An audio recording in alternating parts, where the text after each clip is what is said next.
на културата. Проблемите в сферата на културата трябва да се решават в дългосрочен план. Нито едно от правителствата през последните 20 години нямаше такава стратегия. Около това се обединиха участниците в кръгла маса, посветена на развитието на културата в България. Според общинския съветник Роберт Янакиев, ГЕРБ вече е изработила такава стратегия и следващата стъпка е тя да се приложи успешно. ГЕРБ има претенциите да не се притеснява от това, че ще направи стратегия за следващите 15-20 години за развитието на българската култура. Ангажимент, който никой досега не е поел, защото ефекта от такава дългосрочна стратегия ще дойде най-рано след 5 години. Нас това не ни притеснява.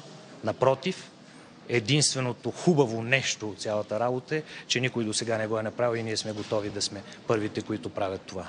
Един от акцентите в тази насока е да се изведе културното наследство на преден план и да се интегрира с политиката, образованието и туризма. Ние представяме нещо, което е отворено за дискусия.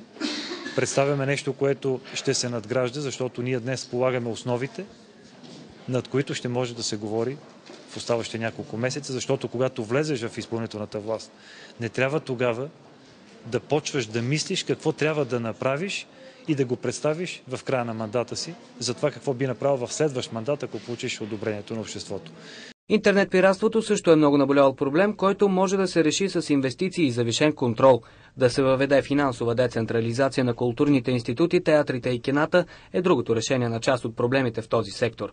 Освен това, приходите от билетите да остават в бюджета на съответната културна организация, предлагат още от ГЕРБ.